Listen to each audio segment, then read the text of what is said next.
C'est ça, ça prend qu'on mature et que on réalise que c'est une équipe. Amen. Amen. Et il y en a qui jouent à cette position, l'autre qui joue à cette position, mais tous nous sommes juste les membres d'une seule équipe. Alléluia. Et Dieu nous regarde et Dieu nous récompense tous à la même valeur. Et vous allez être surpris en ce jour-là. Vous allez être surpris. Il y en a des personnes que vous ne voyez jamais. Et quand on va sortir leur couronne, vous allez tomber. Au lieu de passer le temps à mesurer, à regarder, l'autre a fait ci, l'autre a fait ça. Arrêtez. La plateforme, c'est pas là. C'est pas ça. C'est pas ça. C'est pas ça. Regarde. Je suis étalé dans la vallée. Que tout le monde dise dans la vallée. Et là, il se battait. Il combattait Amalek. Moïse, Aaron et Hur sont montés au sommet. Que tout le monde dise au sommet. Alléluia. Et là, eux, ils priaient. Et regardez ceci. Lorsque Moïse élevait sa main, Israël était le plus fort. Et lorsqu'il baissait sa main, Amalek était le plus fort. Et vous savez, je n'ai... une fois, Pasteur Benji a prêché là-dessus, c'était comme une révélation pour moi.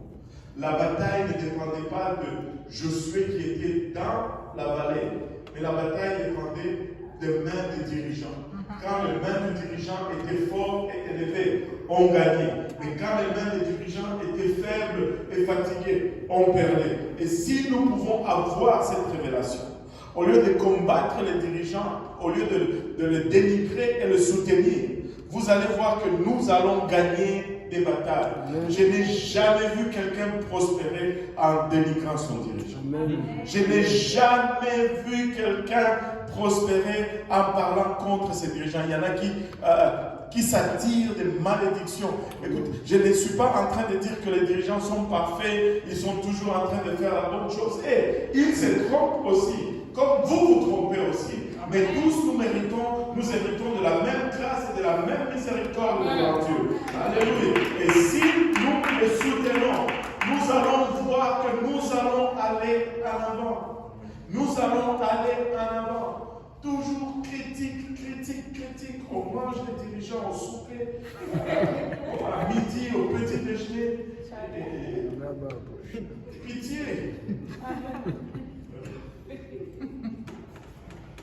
Alléluia. Je sais qu'on leur a dit ils ne doivent pas répliquer.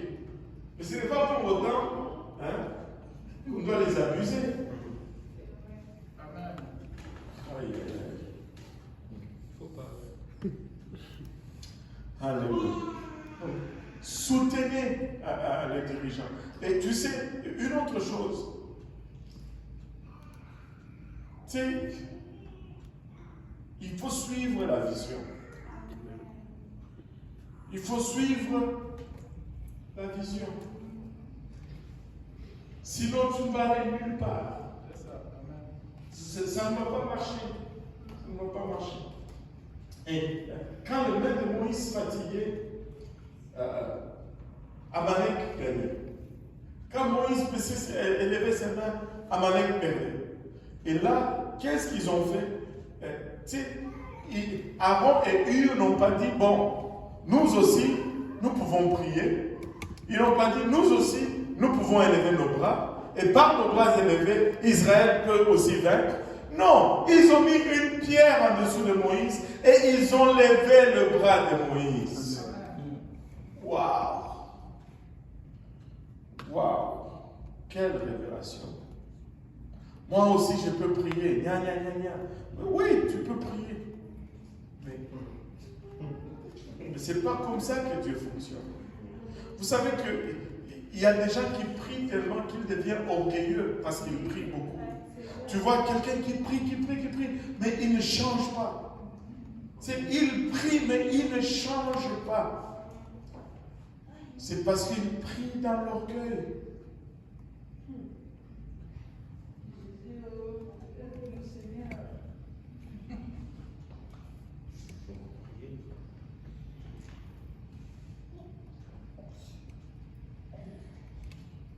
Non, c'est bon. Amen. Pardon? J'ai un peu de mal à comprendre ça. Tu as un peu de mal à comprendre ça? Oui, il y en a qui prient, mais pas pour la bonne raison. Alors, ils prient trop, mais mal. Alors, tu sais, ils deviennent juste pires. Tu sais, c'est ok. Ton dirigeant a fait quelque chose que tu n'aimes pas. Et là, tu commences à prier pour que, tu sais, que Dieu le rabaisse ou que toi tu le surpasses. Ça va juste monter ton orgueil.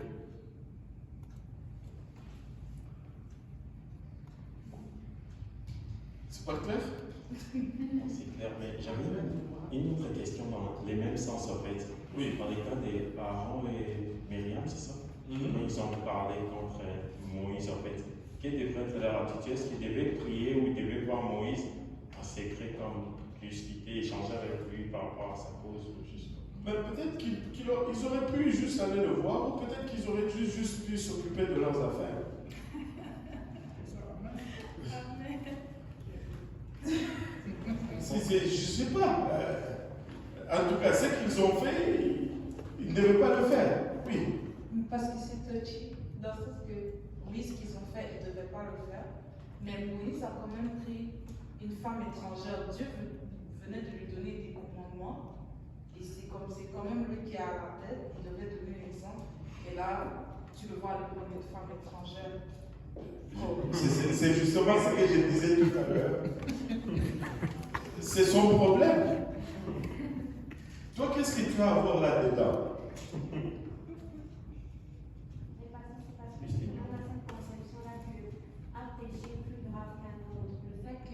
Le fait que Moïse ait pris une autre femme, une femme étrangère, ce n'était pas moins pire que eux qui comméraient. Voilà. Ça ne fait pas, ça ne donne pas. C'est eux qui parlent. Hein. On n'a pas un qui a péché. Ça nous fait juste plus de pécheurs. C'est tout. Et ce n'est pas à. Ce n'est pas à eux de corriger. Moi, je ne suis pas Dieu. Enfin, c'est ça. Oui. Mais parce qu'aujourd'hui, par exemple. Mais parce que.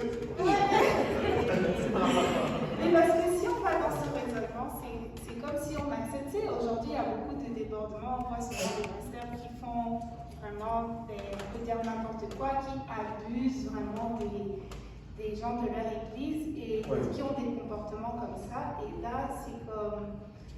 Tu peux pas justifier. Tout à fait. Mais tu sais, je vais te dire où ça ne s'équivaut pas. Ça ne s'équivaut pas. Pourquoi? Parce que ces gens-là n'ont même pas la bonne doctrine. Ils n'ont pas la bonne doctrine, ils sont ailleurs. J'en ai vu un qui était assis. J'ai une image là, c'est fou. Il était assis sur la tête d'un de ses fidèles là. Le fidèle est couché à terre, lui il est assis sur sa tête avec le micro en train de prêcher. Tu sais, regarde. Tu sais, tu peux juste partir. Amen. Tu sais, il n'y a pas de bonne doctrine. Moi, je ne parle pas de mauvaise doctrine. Moïse avait la bonne doctrine, oui ou non? Oui. Oui. Alors, mais comme personne, tu sais, il était faillible. Alors, c'est tout. Ça se limite à ça. Mais c'est sûr que si on a la bonne doctrine, c'est différent. Mais même quand on a la bonne doctrine, on est quand même faillible. Mais comment est-ce qu'on...